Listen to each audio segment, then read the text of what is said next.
স্বামী মারা যাওয়ার ৫ বছর পর আত্মীয়রা আমার পুনর্বিবাহের কথা তুলল। তোমার বয়স এখনও কম, আবার বিয়ে করো রাতে ছেলেকে বিশ্বাসটা বললাম। সে একদম চুপ হয়ে গেল। তুমি কি ভাবছ? সে আমার দিকে গম্ভীর চোখে তাকিয়ে বলল, মা, তুমি যদি সত্যিই বিয়ে করতে চাও তাহলে আমাকে বিয়ে করো। আমি হাসলাম ভেবে সে মজা করছে। সিরিয়াসলি বল? তার মুখে হাসি নেই। আমি সিরিয়াস। আমার হাসি মুখ থেকে মুছে গেল। তুমি কি বলছ? সে আমার ২ হাত ধরল। মা, আমি জানি এটা অস্বাভাবিক, কিন্তু আমি চাই না তুমি অন্য কোনো পুরুষের কাছে যাও। আমি নিজেই তোমার সব প্রয়োজন পূরণ করব। তার চোখে অদ্ভুত দৃঢ়তা। আমি তোমাকে একজন স্ত্রী যেমন ভালোবাসা দেয় তার চেয়ে বেশি দেব। আমি কথা বলতে পারছি না। মা, তুমি শুধু একবার ভেবে দেখো। আমি তোমার সুখের জন্য যে কোনো কিছু করতে পারি। রাতের নীরবতায় তার প্রস্তাব আমার মাথায় ঘুরপাক খেতে লাগল। এই গল্পটি সম্পূর্ণ শুনলে আপনাদের পানি অটোমেটিক বের হয়ে যাবে, সো যত দ্রুত সম্ভব হাতের কাছে টিস্যু নিয়ে বসে পড়ো। বিছানার চাদর যেন নষ্ট না হয় সেটা সম্পূর্ণ খেয়াল রাখার অনুরোধ জানিয়ে গল্পটি এখন শুরু করব।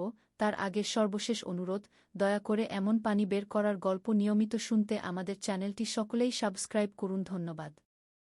হ্যালো বন্ধুরা, আমার নাম রুমানা খান। আমার বয়স ৪১ বছর। আমার স্বামীর নাম ছিল তানভীর খান, বয়স ছিল ৪৭ বছর। আমাদের ২ সন্তান, রাকিব আর নাদিয়া। রাকিব ২০ বছর বয়সী, বিশ্ববিদ্যালয়ে পড়ে। নাদিয়া ১৩ বছর বয়সী, স্কুলে যায়। সেদিন সকালে রাকিব আমার কাছে এসে বলল, মা, আমি একটা অদ্ভুত স্বপ্ন দেখেছি। তার মুখে উদ্বেগ। কি স্বপ্ন? আমি জিজ্ঞেস করলাম। মা, স্বপ্নে দেখলাম আব্বু আমাকে বলছেন একটা রহস্য সমাধান করতে। তিনি বলেছেন আমাদের বাড়িতে একটা গুপ্তধন লুকানো আছে। আমি অবাক হয়ে গেলাম। তানভীরের মৃত্যুর পর এমন অনেক রহস্যময় ঘটনা ঘটেছে। কখনো রাতে অদ্ভুত শব্দ, কখনো বা জিনিসপত্র নিজে নিজে নড়াচড়া। রাকিব বলল, মা, আব্বু বলেছেন তুমি যদি পুনর্বিবাহ করো তাহলে এই রহস্যের সমাধান হবে না। তিনি বলেছেন আমাদের পরিবারের মধ্যেই এর সমাধান রয়েছে। তার কথা শুনে আমার গায়ে কাঁটা দিয়ে উঠল। তুমি কি বলতে চাও? রাকিব আমার হাত ধরে বলল, মা, আমি জানি এটা বিচিত্র শোনাচ্ছে, কিন্তু স্বপ্নে আব্বু বলেছেন তুমি যদি আমাকে বিশ্বাস করো এবং আমার সাথে থাকো তাহলে আমরা এই রহস্যের সমাধান করতে পারব। আমি তাকে বুঝিয়ে বললাম, রাকিব, এগুলো শুধু স্বপ্ন। বাস্তবে এর কোনো মানে নেই। কিন্তু সেদিন থেকে অদ্ভুত ঘটনা আরও বাড়তে থাকল। রাতে আমাদের ঘরে কেউ যেন হেঁটে বেড়ায়। দেয়ালে অদ্ভুত খসখস শব্দ। নাদিয়াও ভয় পেতে শুরু করেছে।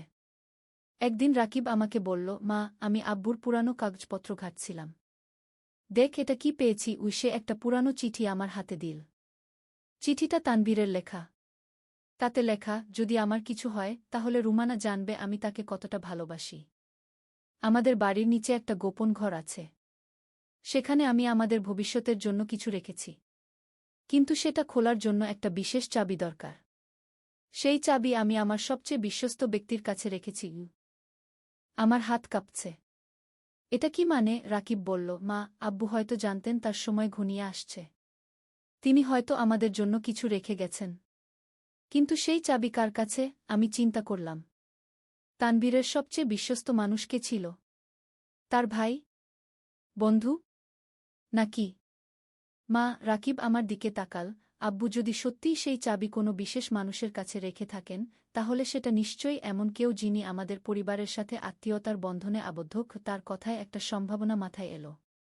তুমি কি বলতে চাও? রাকিব গম্ভীর হয়ে বলল, মা, হয়তো আব্বু বুঝেছিলেন যে তার মৃত্যুর পর তুমি একা থাকবে। তাই তিনি চেয়েছিলেন আমি তোমার পাশে থাকি। সেজন্যই হয়তো তিনি আমাকে সেই চাবির দায়িত্ব দিয়েছেন। আমি অবাক হয়ে গেলাম। রাকিব তার পকেট থেকে একটা ছোট সোনার চাবি বের করল। এটা আমি আব্বুর টেবিলের গোপন খোপে পেয়েছি। সেখানে একটা চিঠিও ছিল। সেখানে লেখা, আমি যেন তোমাকে সব সময় রক্ষা করি এবং প্রয়োজনে তোমার সাথে থাকি। আমার চোখ ভিজে গেল। তানভীর মৃত্যুর আগেও আমাদের কথা ভেবেছিল। কিন্তু এই গোপন ঘরটা কোথায়? আমি জিজ্ঞেস করলাম। রাকিব বলল, আমি খোঁজ করেছি। আমাদের বাড়ির পিছনের দিকে যে পুরানো কুয়াটা আছে তার পাশেই একটা লুকানো দরজা আছে। আজ সকালে দেখলাম আমরা দুজন মিলে পিছনের দিকে গেলাম। সত্যিই কুয়ার পাশে মাটিতে একটা ধাতব দরজার মতো দেখা যাচ্ছে। রাকিব চাবি দিয়ে তালা খুল। একটা সিঁড়ি নিচের দিকে নেমে গেছে। আমরা টর্চ নিয়ে নিচে নামলাম। সেখানে একটা ছোট ঘর। দেয়ালে তানভীরের ছবি ঝুলানো। টেবিলে অনেক কাগজপত্র, কিছু গয়নাগাটি আর একটা চিঠি। চিঠিতে লেখা, প্রিয় রুমানা, যদি তুমি এটা পড়ছ তাহলে বুঝতে পারছি আমার আর তোমাদের সাথে নেই। আমি জানতাম আমার হার্টের সমস্যা আছে। তাই তোমাদের ভবিষ্যতের জন্য এই ব্যবস্থা করে রেখেছি। এখানে আমাদের সব সম্পত্তির কাগজপত্র আছে। আরও আছে আমার বাবার রেখে যাওয়া সোনাদানা। এগুলো তোমার এবং বাচ্চাদের জন্য। কিন্তু একটা শর্ত আছে, তুমি অন্য কাউকে বিয়ে করতে পারবে না। কারণ আমি চাই আমাদের সম্পত্তি আমাদের বাচ্চাদের কাছেই থাকুক। আমি হতবাক। তানভীর এতটা চিন্তা করেছিল। রাকিব বলল, মা, এবার বুঝতে পারছি আব্বু কেন আমাকে স্বপ্নে এই কথা বলেছিলেন। তিনি চেয়েছিলেন আমি তোমাকে এই সত্য জানাই কি আমার চোখে পানি এসে গেল। তোমার আব্বু আমাদের কত ভালোবেসেছিল। রাকিব আমার কাঁধে হাত রেখে বলল, মা, আব্বুর এই ইচ্ছা আমি পূরণ করব। আমি সব সময় তোমার পাশে থাকব। তুমি কোনো অপরিচিত মানুষকে বিয়ে করবে না। আমি তোমার দেখাশোনা করব। আমি বুঝতে পারলাম রাকিব আসলে কি বোঝাতে চাইছিল। সে চাইছিল আমি যেন আমাদের পারিবারিক বন্ধনটাই বজায় রাখি।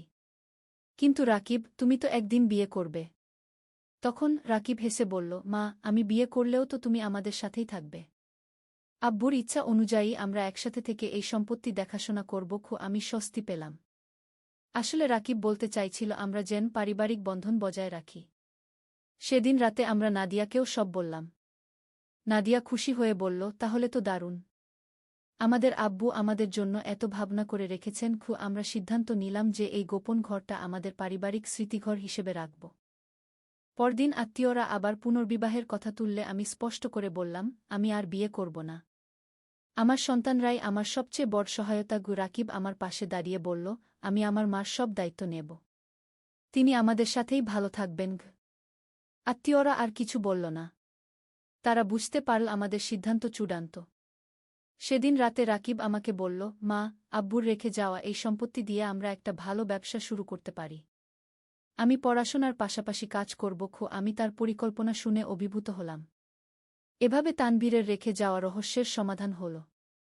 আমি বুঝলাম যে সত্যিকারের ভালোবাসা মানে হল পরিবারের জন্য চিন্তা করা। রাকিব যখন বলেছিল সে আমাকে বিয়ে করবে, তার মানে ছিল সে আমার দায়িত্ব নেবে, আমাকে রক্ষা করবে, একজন পুত্র হিসেবে, স্বামী হিসেবে নয়। আজ 2 বছর পর আমরা একটি ভালো ব্যবসা গড়ে তুলেছি। রাকিব বিশ্ববিদ্যালয় শেষ করে এখন আমাদের ব্যবসা সামলাচ্ছে। নাদিয়া পড়াশোনায় ভাল ফলাফল করছে। আমি বুঝেছি পুনর্বিবাহের চেয়ে পারিবারিক বন্ধনই আমার জন্য সবচেয়ে ভালো। রাকিবের সেই প্রস্তাব আসলে ছিল একটি পুত্রের মায়ের প্রতি দায়বদ্ধতার প্রকাশ।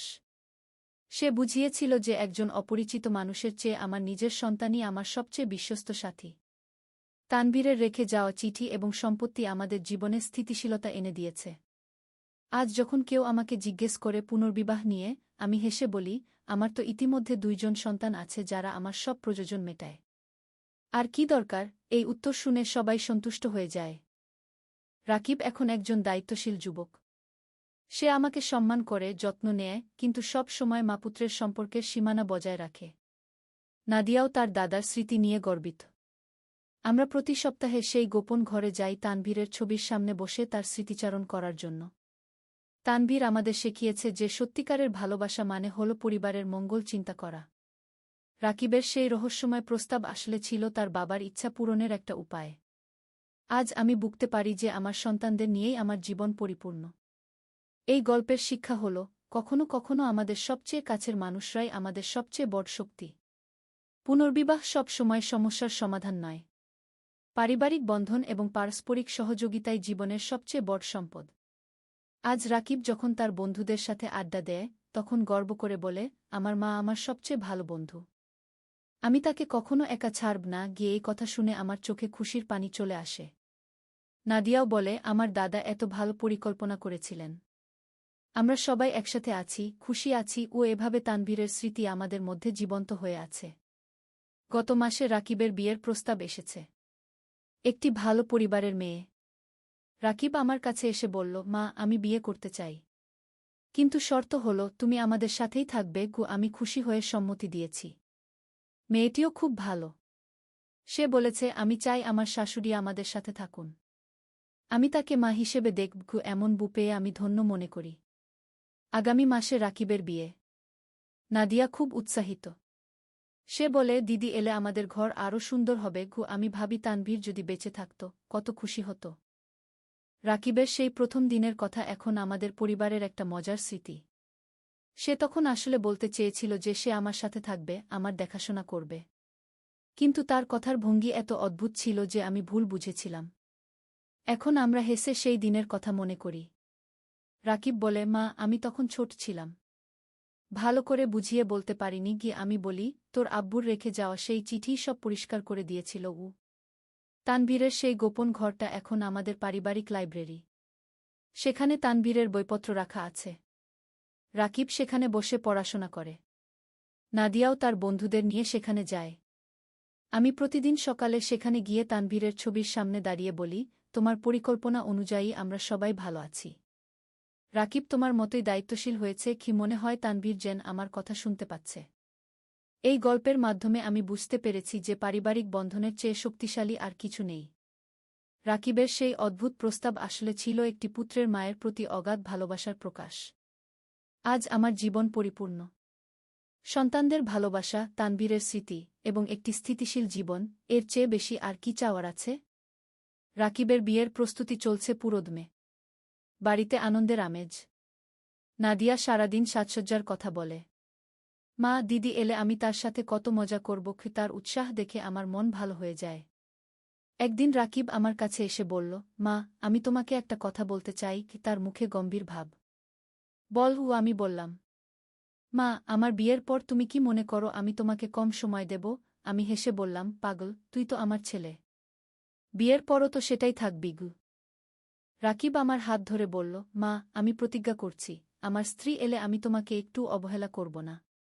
তুমি থাকবে আমাদের পরিবারের কেন্দ্রে। কি তার কথা শুনে আমার চোখে পানি এসে গেল। এই ছেলেটা কত বুদ্ধিমান, কত দায়িত্বশীল।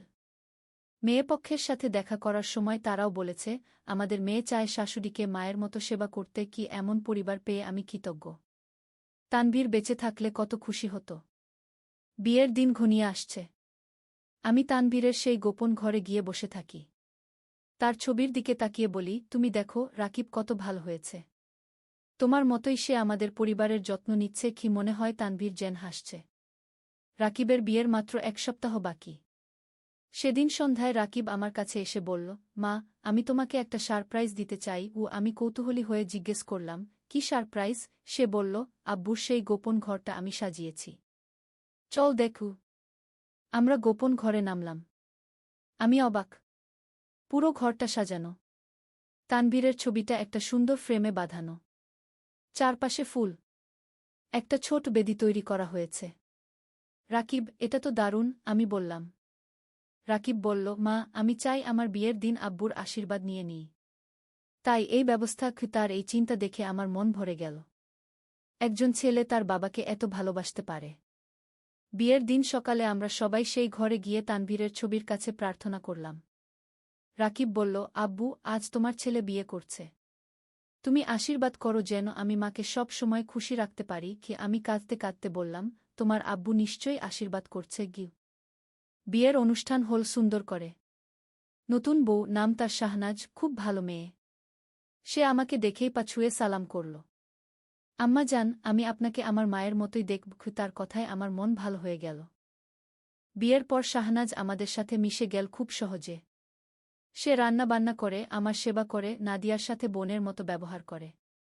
রাকিবও আমাকে একটু অবহেলা করে না। একদিন শাহনাজ আমার কাছে এসে বলল, আম্মাজান, রাকিব ভাই আপনার কথা সব সময় বলে। তিনি বলেন তার মা হল তার সবচেয়ে প্রিয় মানুষ। কি তার কথা শুনে আমি গর্বিত বোধ করলাম। বিয়ের 6 মাস পর একদিন শাহনাজ লজ্জা লজ্জা করে আমাকে বলল, আম্মাজান, আমার একটা খুশির খবর আছে। আমি বুঝতে পারলাম। সত্যি? আমি খুশিতে তাকে জড়িয়ে ধরলাম। আমি দাদু হতে যাচ্ছি। রাকিবকে খবর দিতেই সে খুশিতে লাফিয়ে উঠল। মা, তুমি দাদু হবে? তার আনন্দ দেখে মনে হল তানভীর যেন আমাদের মধ্যে উপস্থিত। নাদিয়াও খুশি হয়ে বলল, আমি ফুপি হব। আমি বাচ্চাকে অনেক ভালোবাসব। আমাদের সবার আনন্দে বাড়িটা মুখর হয়ে উঠল। গর্ভাবস্থায় শাহনাজের সেবা করতে গিয়ে আমি বুঝলাম মাতৃত্বের আনন্দ কত মধুর। রাকিবও প্রতিদিন এসে তার স্ত্রীর খোঁজখবর নেয়, আমার খোঁজখবর নেয়। একদিন শাহনাজ আমাকে বলল, আম্মাজান, রাকিব ভাই বলেছে বাচ্চার নাম রাখবে আব্বাজানের নামের সাথে মিলিয়ে। কি আমার চোখে পানি এসে গেল। তানভীরের স্মৃতি এভাবে জীবিত থাকবে। 9 মাস পর একটি সুন্দর ছেলে হল। রাকিব তার নাম রাখল তানিশ। তানভীর এবং ঈশান আলো মিলিয়ে। ছোট্ট তানিশকে দেখে মনে হয় যেন তানভীর আবার ফিরে এসেছে। তানিশের জন্মের পর আমাদের বাড়িতে আরও আনন্দ। আমি দাদু হয়েছি। রাকিব একজন ভালো বাবা। শাহনাজ একজন আদর্শ মা। নাদিয়া সেরা ফুপি। একদিন রাকিব আমাকে বলল, মা তুমি দেখো আব্বুর পরিকল্পনা কত নিখুঁত ছিল। আমরা সবাই একসাথে আছি, খুশি আছি। আমি বললাম, তোর আব্বু জানত পারিবারিক বন্ধনের শক্তি গু। তানিশ এখন 2 বছর বয়স। সে হাঁটতে শিখেছে, কথা বলতে শুরু করেছে। তার প্রিয় শব্দ দাদুম্মা গু। আমাকে দেখলেই দৌড়ে আসে। আজ তানিশকে কোলে নিয়ে সেই গোপন ঘরে বসে থাকি। তানভীরের ছবির দিকে দেখিয়ে বলি, এই তোমার নাতি তানিশ। তোমার মতোই সুন্দর। তানিশ হাততালি দেয়, যেন সে বুঝতে পারছে। রাকিব এখন আমাদের ব্যবসা বট করেছে। একটি নির্মাণ কোম্পানি খুলেছে। শাহনাজ ঘর সামলানোর পাশাপাশি একটি সেলাই প্রশিক্ষণ কেন্দ্র চালা। নাদিয়া উচ্চ মাধ্যমিক পাস করে কলেজে ভর্তি হয়েছে। আমাদের পরিবারে এখন পূর্ণতা। তানভীরের সেই গোপন সম্পত্তি দিয়ে আমরা স্বাবলম্বী হয়েছি। রাকিবের সেই প্রথম দিনের অদ্ভুত প্রস্তাবের পিছনে যে গভীর ভালোবাসা ছিল, আজ তা স্পষ্ট।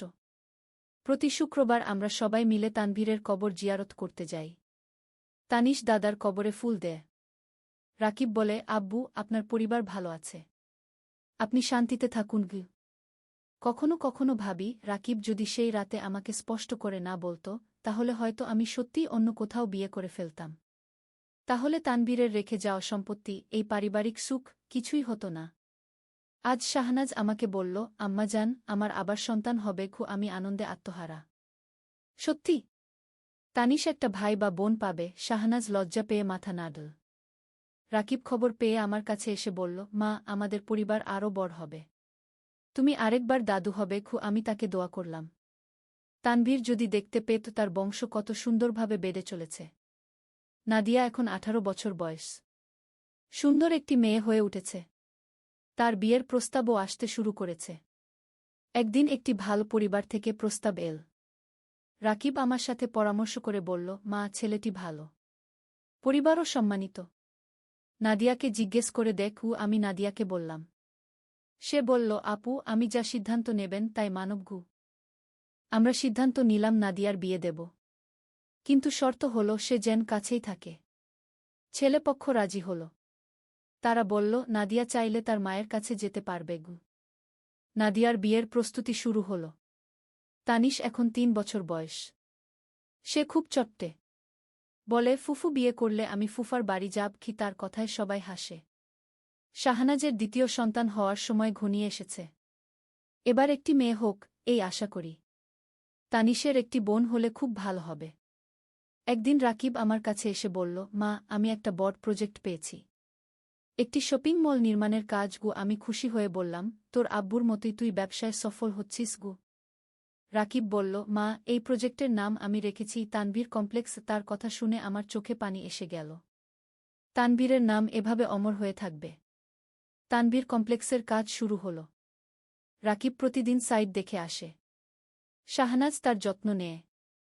আমি নাতিনাতনীদের দেখাশোনা করি। জীবন কত সুন্দর। একদিন তানিশ আমার কাছে এসে বলল, দাদুম্মা দাদুজান কোথায়? আমি তাকে সেই গোপন ঘরে নিয়ে গিয়ে তানভীরের ছবি দেখালাম।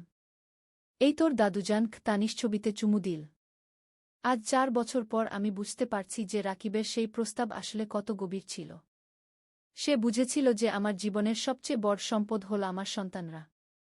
অপরিচিত কোনো মানুষের চেয়ে তারাই আমার সবচেয়ে বিশ্বস্ত। শাহনাজ আজ হাসপাতালে। দ্বিতীয় সন্তান হওয়ার সময় হয়েছে। রাকিব টেনশনে পায়চারি করছে। তানিশ আমার কোলে বসে আছে। দাদুম্মা আমার বোন আসবে? আমি বললাম, হ্যাঁ তোর একটা ছোট বোন আসবে। কিছুক্ষণ পর ডাক্তার এসে বলল, একটি সুস্থ কন্যা সন্তান হয়েছে। আমরা সবাই আনন্দে আত্মহারা। রাকিব তার মেয়ের নাম রাখল তানিয়া। তানভীর এবং আলিয়া উচ্চ মর্যাদা মিলিয়ে। এখন আমাদের পরিবারে 2টি নাতিনাতনী, তানিশ এবং তানিয়া। দুজনেই তানভীরের নামের সাথে মিলিয়ে রাখা। তানভীরের স্মৃতি এভাবে বেঁচে থাকবে প্রজন্মের পর প্রজন্ম। নাদিয়ার বিয়ের দিনও ঘনিয়ে এসেছে। সে খুব খুশি। ছেলেটি ভালো, চাকরি ভালো, পরিবারও ভালো। আমি নিশ্চিন্ত যে নাদিয়া সুখী হবে। বিয়ের দিন সকালে আমরা সবাই তানভীরের ছবির কাছে প্রার্থনা করলাম। তানভীর, তোর মেয়ের বিয়ে। তুই আশীর্বাদ করিস। কি মনে হলো তানভীর যেন আমাদের আশীর্বাদ করছে। নাদিয়ার বিয়ে হল খুব সুন্দর করে। সে শাশুড়ি বাড়িতে গেল। কিন্তু প্রতি সপ্তাহে আমাদের কাছে আসে। তার স্বামীও খুব ভালো। আমাদের সাথে ভালো ব্যবহার করে। এখন আমাদের বাড়িতে আমি, রাকিব, শাহনাজ, তানিশ এবং তানিয়া। একটি পূর্ণ পরিবার।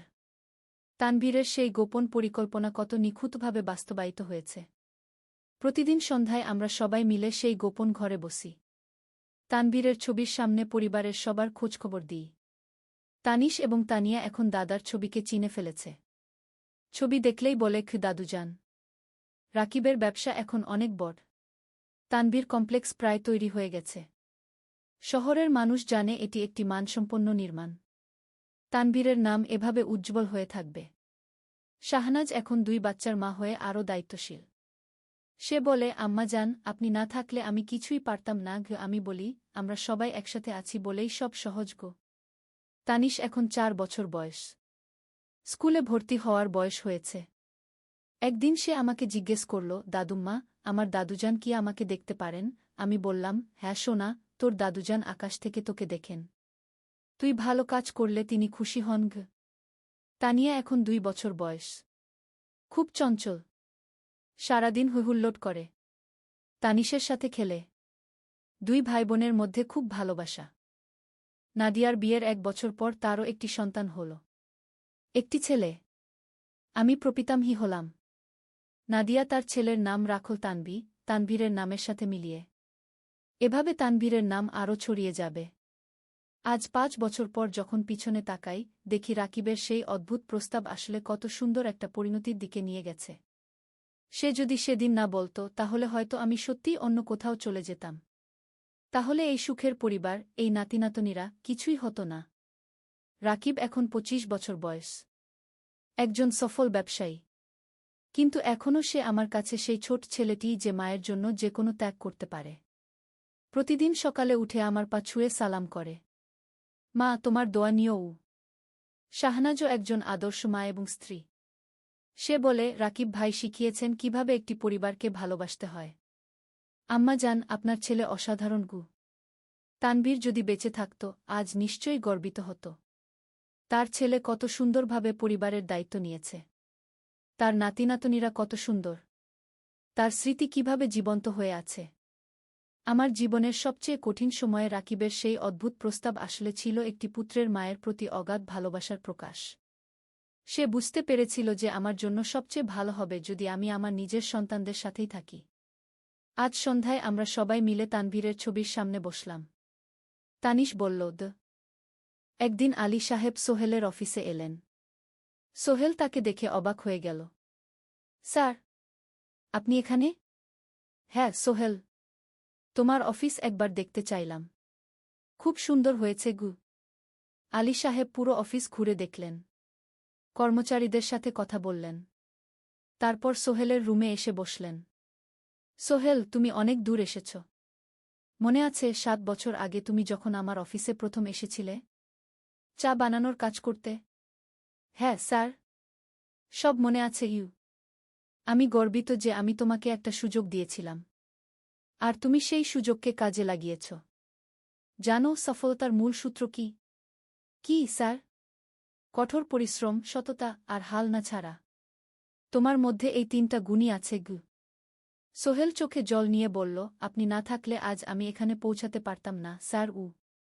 না সোহেল, আমি শুধু একটা দরজা খুলে দিয়েছিলাম। ভেতরে ঢুকে পথ তৈরি করেছ তুমি নিজে গু। আলী সাহেব চলে যাওয়ার আগে বললেন, আমার একটা বড় প্রজেক্ট আছে। একটা 20 ফ্লোর বিজনেস টাওয়ার। আমি চাই তুমি এই প্রজেক্টে আমার সাথে পার্টনার হও। 50-50। রাজি? সোহেল অবাক হয়ে গেল। এত বড় প্রজেক্ট? স্যার, আমার কি যথেষ্ট সামর্থ্য আছে? আছে। আমি বিশ্বাস করি। সোহেল রাজি হয়ে গেল। এটা তার জীবনের সবচেয়ে বড় প্রজেক্ট হবে। 50 অধ্যায়, বড় চ্যালেঞ্জ। 20 ফ্লোর বিজনেস টাওয়ারের কাজ শুরু হল। এটা সোহেলের জীবনের সবচেয়ে বড় চ্যালেঞ্জ। প্রজেক্টের বাজেট প্রায় 10 করোড় টাকা। সোহেলকে 5 করোড় টাকা ইনভেস্ট করতে হবে। সোহেল তার সব সঞ্চয়ে ব্যাংক লোন আর কিছু ইনভেস্টর থেকে টাকা জোগাড় করল। এটা একটা বিশাল ঝুঁকি। যদি প্রজেক্ট ব্যর্থ হয় সব শেষ। মিনা চিন্তিত ছিল। সোহেল, এত বড় ঝুঁকি নেওয়া ঠিক হবে? মিনা, জীবনে বড় কিছু করতে হলে ঝুঁকি নিতে হয়। আমি এই সুযোগ হাতছাড়া করতে চাই না গিয়ে। কিন্তু যদি কিছু ভুল হয়? ভুল হবে না। আমি আলী সাহেবের সাথে আছি। উনি আমাকে গাইড করবেন। প্রজেক্ট শুরু হল। প্রথম 6 মাস সব ভালোই চলছিল। কাজ সময়মতো হচ্ছে, বাজেট ঠিক আছে।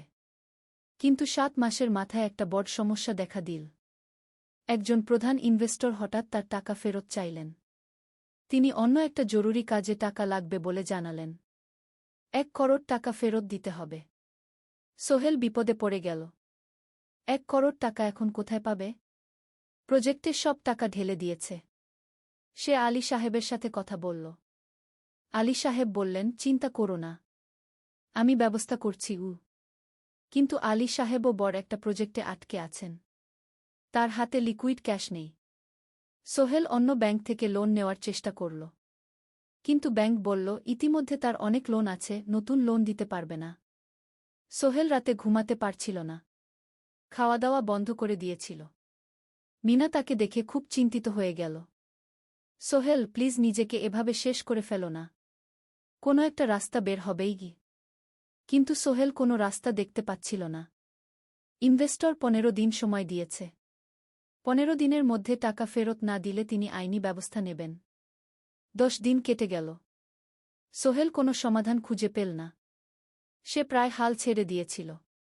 11 দিনের দিন একটা অপ্রত্যাশিত ঘটনা ঘটল। জাহিদ ভাই, সোহেলের পুরনো সহকর্মী, তার অফিসে এলেন। জাহিদ ভাই এখন একটা রিয়েল এস্টেট কোম্পানিতে সিনিয়র ম্যানেজার। সোহেল, আমি তোমার সমস্যার কথা শুনেছি। হ্যাঁ ভাই,